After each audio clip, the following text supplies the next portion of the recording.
On February 19, 2015, 16-year-old Becky Watts suddenly disappeared without a trace. Today, most people don't just remember her by name, they remember her as the Angel of Bristol. And trust me, by the end of this video you'll understand exactly why.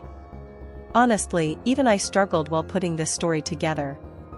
At some points, it hit harder than making a video about serial killers, because this case plays out like a detective drama with so many heartbreaking details. So do me a favor, support this work with just one like or even drop a quick comment, even if it's just a sticker. And now, let's get into it. Turn your brain to cosmic mode, because in the universe of this story, nothing will distract you. Our story takes place in Bristol, England. Funny enough, I'm recording this while sweating through 40 to 50 degrees Celsius heat here in Circendario, while the hottest it ever gets in Bristol is around 22 degrees Celsius. Becky Watts was born on January 3, 1998, in Bristol. She lived with her father Darren, her stepmother Angia, and her younger brother Daniel Wintan, who was studying in another city. She also had a 28-year-old stepbrother, Nathan, living with them. Her stepmother Angia had been struggling with multiple sclerosis for years, a disease that affects the nervous system, the eyes, and the spinal cord, eventually leaving a person almost completely disabled. Because of that, Angia needed daily care and support. Becky, on the other hand, was a beautiful teenager, so much so that other girls at school were jealous of her. Boys constantly talked about her, and the envy often turned into bullying. She was insulted, her clothes were sometimes ripped in the school hallway, and she would come home in tears. These experiences scarred her deeply. By the time she was 14, Becky suffered from stomach pains and anxiety. She was terrified of being around strangers and often felt like everyone was laughing at her. She spent several weeks in the hospital and, with the help of doctors, managed to come out stronger, but the bullies were never punished. After that, Becky switched schools and tried to start fresh. She finally found solid friends and a new beginning. 4 months before her disappearance, Becky started dating a boy named Luke. On February 19, 2015, he was actually the first person to notice that she had vanished. That day was the start of school holidays in England. As usual, Becky and Luke began texting early in the morning. Becky told him she was having a good day, that he shouldn't worry, and that she was just listening to music. Everything seemed normal. But her last text came in at 11:03 a.m., and then nothing. They were actually supposed to meet that morning, but Luke had a doctor's appointment, so he couldn't see her. And then Becky just disappeared. From 11 o'clock until 2:26 p.m., Luke kept sending her messages, but got no reply.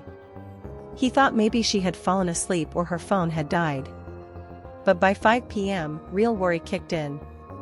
He went to Becky's house, opened the small gate, and knocked on the door. It was answered by 21-year-old Shauna, Nathan's girlfriend, who also sometimes helped look after Angia. Luke explained he had been texting Becky for hours with no response. Shauna suggested Becky might just be asleep and invited him inside. The family already knew Luke well and liked him, he was a serious guy who had been welcomed into their circle. Luke went upstairs to Becky's room, but she wasn't there. No one in the family had seen her leave the house. They assumed she must have gone out in a hurry and forgotten to mention it, and that she'd be back by evening. But a whole day passed, and still no sign of Becky. That's when Angia finally called Becky's father Darren. Because he had been working night shifts, he hadn't even realized his daughter hadn't come home. The first thing Darren did was check Becky's Facebook, and saw that she hadn't logged in for over 24 hours. That's when panic really set in. He left work early and rushed home. The family sat down and tried to figure out who Becky had been with last. The day before she disappeared, she had gone to a party hosted by a local rugby club, and later returned home with a stranger. She had stayed at his place for a while, watching movies and playing video games. Around 4 a.m., she texted Luke goodnight and went to sleep. The next morning, Becky came home looking exhausted and went straight to her room. By 11 a.m., her stepmother Angia left for the hospital, and that was the last time anyone saw Becky Watts alive. By around 11:30 a.m., Becky was home alone. When Angia came back, Nathan and Shauna told her they had been cooking lunch in the kitchen. They remembered hearing someone rush down the stairs and the front door slam, but because the kitchen door was closed, they never saw who it was. That person was probably Becky. By this point, it had already been 24 hours since anyone had last seen her.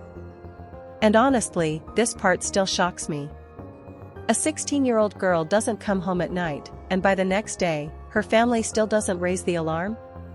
When I was 16, if I hadn't come home, my parents would have had the whole neighborhood searching for me. Maybe the same would have happened in your family too. So, no, this isn't just how England works. This level of indifference belonged specifically to Becky's household. Eventually, Darren and Nathan posted on Facebook. "Please, if anyone has seen my daughter or heard from her, let me know. Is she okay? She was supposed to meet her boyfriend at 11:15 Thursday morning but never showed up. No one's seen her since." The police officially opened an investigation. Darren admitted he was terrified, all he wanted was for his daughter to come home safe. But here's something important, in that Facebook post, Darren claimed Becky was heading out to meet Luke that morning. In reality, Luke had only planned to see her later in the evening. That little mistake risked sending detectives in the wrong direction. The first thing police did was search Becky's bedroom. What they found suggested she had run away. Her laptop, phone, tablet, pajamas, sweater, and coat were all gone. It looked like she'd packed up and left on her own. But then came the red flag, her phone charger and her money were still there. If she had truly run away, why leave behind the things she'd absolutely need? To me, this was the turning point. Detectives could have easily closed the case as a runaway, but lead investigator Richard O'Connor wasn't buying it. He pushed deeper. Luke was quickly cleared. At the exact time Becky disappeared, he was at the dentist. On Saturday, February 21, 2015, the official search began. Hundreds of posters were printed and handed out across Bristol. Locals gradually joined the search effort. Twitter hashtags spread the word far beyond the city, because if Becky had been kidnapped, she might already be outside Bristol, and if she had run away, she probably wasn't staying close to home either. Her father gave a 30-second plea on television, begging for her safe return. Meanwhile, detectives started going through the family one by one. They checked calls, texts, and timelines, but came up empty. Still, one fact was clear: the exact moment Becky stopped replying to Luke's texts, she was at home with two people, Nathan and Shauna. Could they really have killed her in that short 30-minute window, cleaned up the evidence, and carried on as if nothing happened? It seemed almost impossible. And then, the forensic team found it: tiny blood traces by Becky's bedroom door, and unknown fingerprints. That changed everything. It meant Becky hadn't simply walked out, she had been forced out. Possibly killed.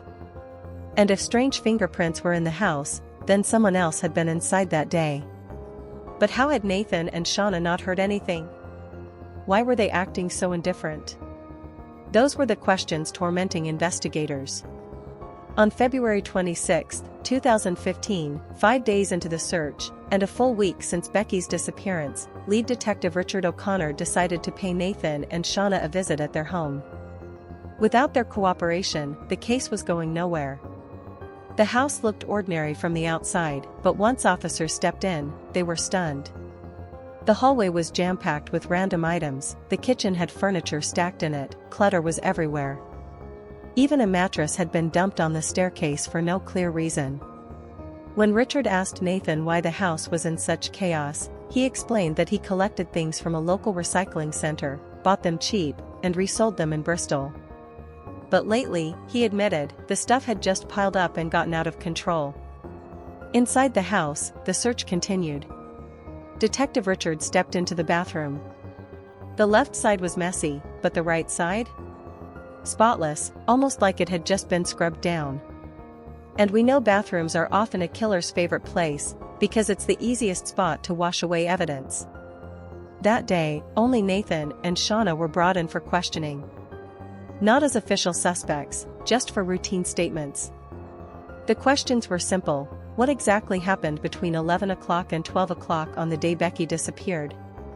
And what was their relationship with her like? Nathan admitted there had always been tension between him and Becky. Since childhood, she was Darren and Angia's favorite, while he felt ignored. He described her as selfish and two-faced, and confessed he had been jealous for years.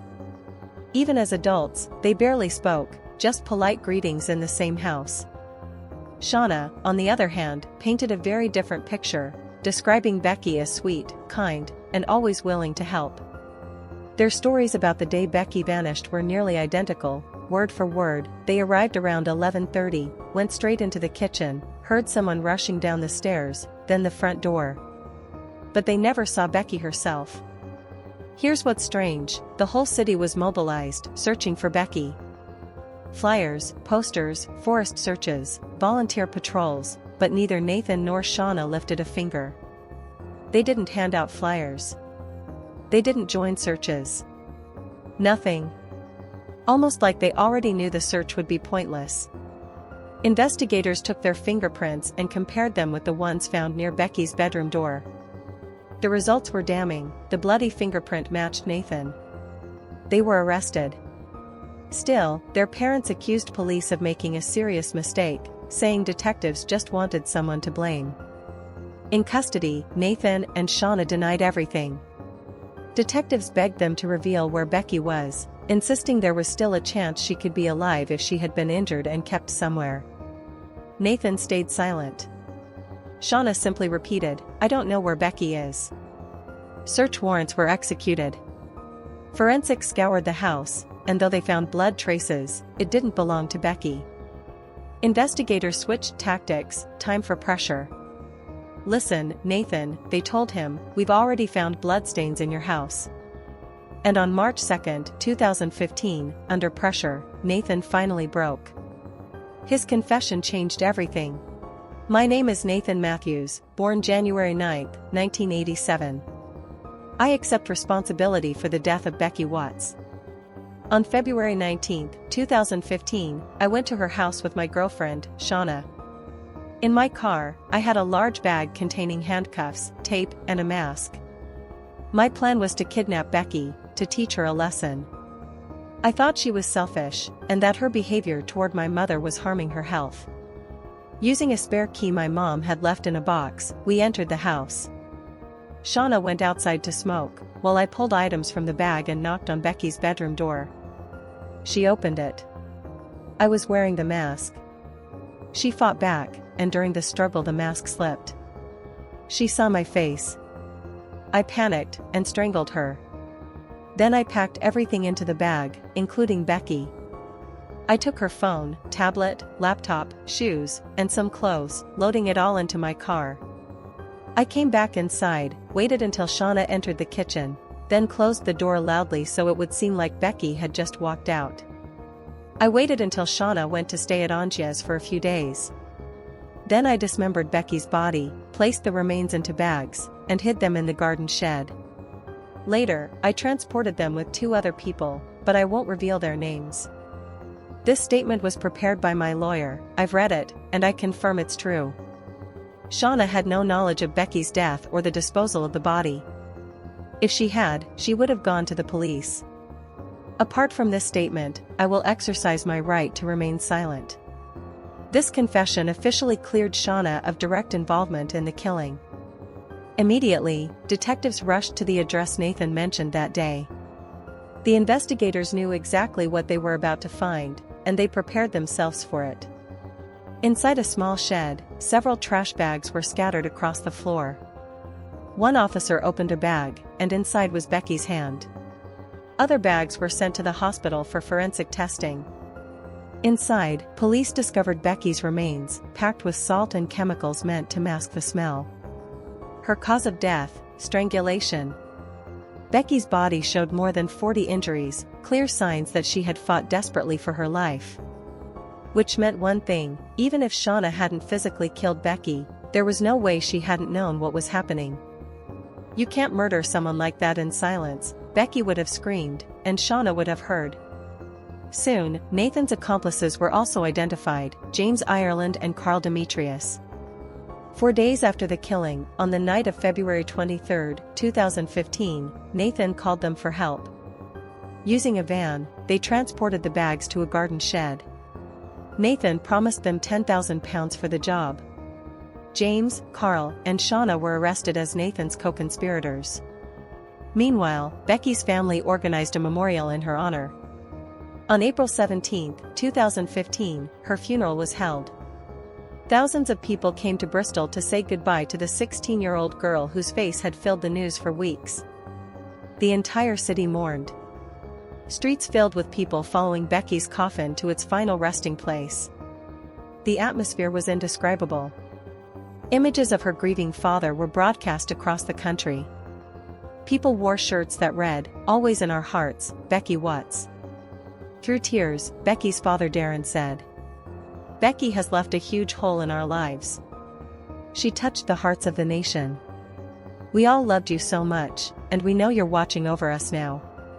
Just look at what you achieved in your short life. Not bad for a shy young girl, right? You'll always be in our hearts and our words. Rest in peace, Bristol's daughter." His words moved the city, and fueled its anger. This case shook Bristol, and all of England. A kind 16-year-old girl, killed by her stepbrother and his girlfriend, then dismembered. For many, it felt like an insult to the entire nation. When the trial ended, Nathan Matthews was sentenced to life in prison with a minimum of 33 years before parole. Shauna Hoare received 17 years. Carl Demetrius and his brother Jaden, who helped hide Becky's remains, were sentenced to 2 years. After court, Darren Watts said, "We will never understand why this happened.